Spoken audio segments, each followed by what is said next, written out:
I do what I call bizzare magic. It's a mix of old sideshow stunts, mind reading, traditional magic, and comedy. A lot of times people ask what I'm doing or what I do for a living, and I'll tell them. And a lot of times it's almost as though people hit a mental block. I'm describing what's happening. I might eat fire or break a 30-pound concrete brick over my head, hammer a 4.5-inch nail up my nose, stick a small nail into one eye, pop it out the other eye, and it just doesn't occur to them that somebody really does this for a living, and they kind of like, oh, well, that's nice. There you go. That's interesting. And then these same people who have known me for 6, 7, 8 months will come up after they see the show and they say, I had no idea that this is what you did. I'm like, I thought I told you. And that's always a lot of fun. People ask all the time about the travel I do in the show. Does it bog me down? Do I hate it? And to me, every show is an adventure.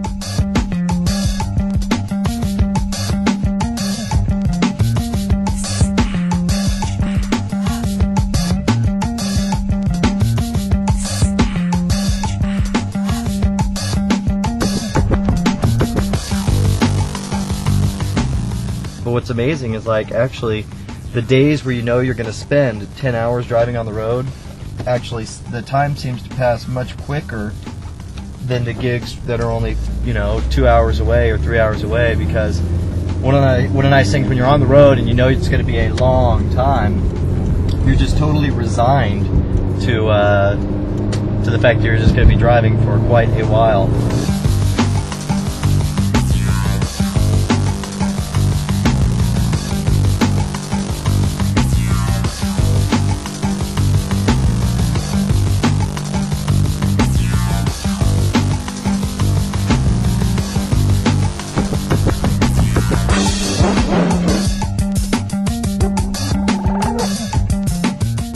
It's fun. It's like when you get caught up in a good story, you don't even notice the drive.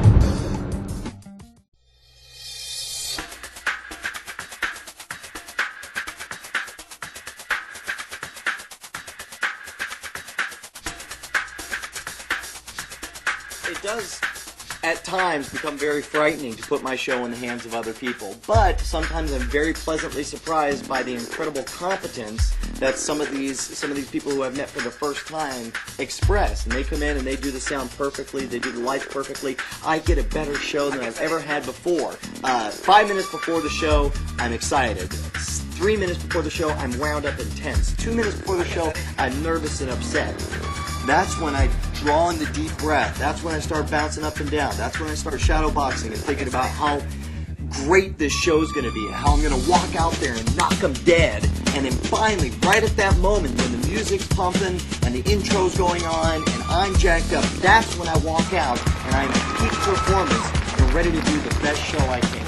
Each of the first 3 routines is designed to be a little more disturbing and a little more self-destructive than the one before it. So you walk out, you do the fire eating. I'm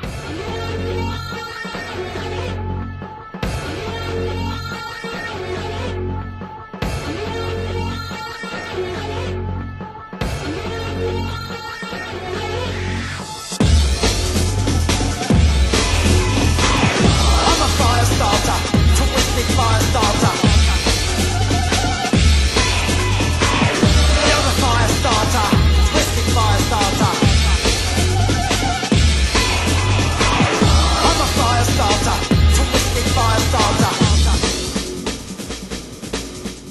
Well, it's very amusing and interesting. You do the nail and nose. It's freakish for sure, and then finally you get to brick on the head, where I'm smashing this brick on my head.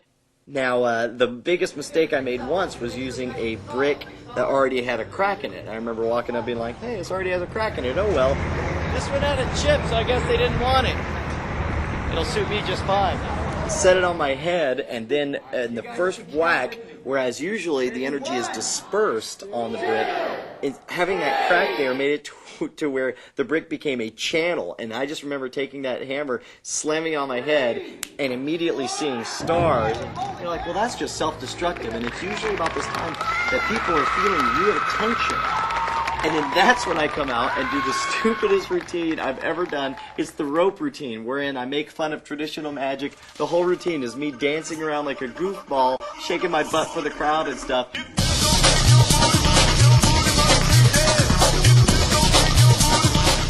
at this moment that the audience realizes, yeah, this guy's okay. He's one of us.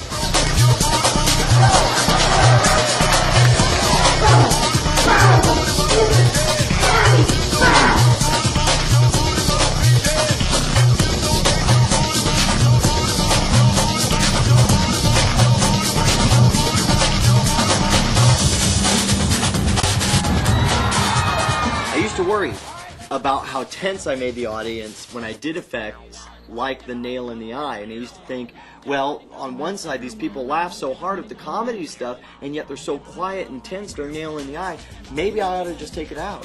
And a friend of mine sat me down and said, Brian, don't you dare take that stuff out, because the only reason they're laughing at this other stuff is because they're releasing that tension that you created with effects like the nail in the eye.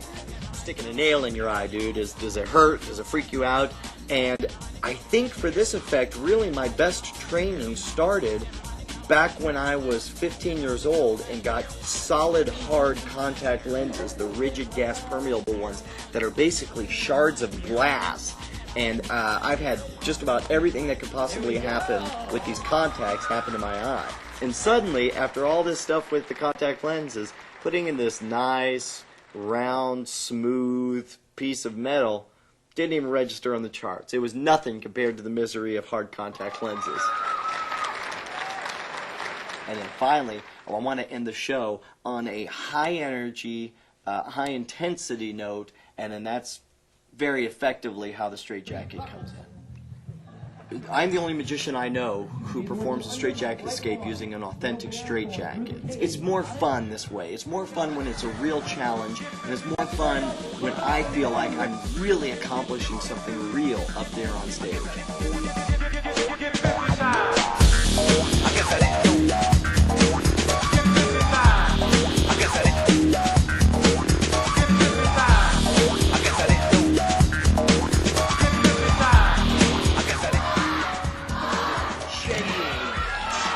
Genuine struggle for 2 minutes to escape from that straitjacket. It's difficult, it's frustrating. Finally, the lights are on, the crowd's screaming. I take that straitjacket, I slam it onto the ground, I throw my hands in the air. I don't even see the audience leaping to their feet and screaming because all I can think of is I'm glad to be out of there. I'm out of breath, my arms are up in the air, and there's this moment of almost ecstasy of being on stage and hearing the audience saying, "You did it!" and they're very excited. And then it's great to meet the people after the show. People are so genuinely excited to come up and spend a moment connecting with me after the show and signing autographs. It's just a lot of fun. That's one of the nicest things about being on tour is you're there, you get to connect with these people, you get to build something with them, you all get to enjoy it, and when it's all finished, you get to spend some time talking with each other, savoring the experience until finally it's off to where you get to start it all over again the next day.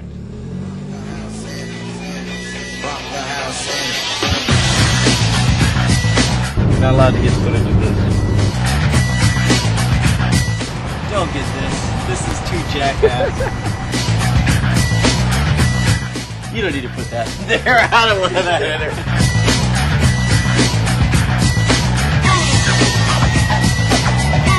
For example, there was one time I was doing the rope trick, dancing around, and I handed the scissors to this lady. She started dancing around with me, reached over, and cut my hair. She thought it would be a joke. She reached forward and kind of snipped the scissors at me, and a little triangle of my hair was flying off. And I guarantee you that had never happened before. Hi, my name is Finn Lafana, and I just wanted to thank Brian for coming here. It was such a wonderful show, and I enjoyed working with him.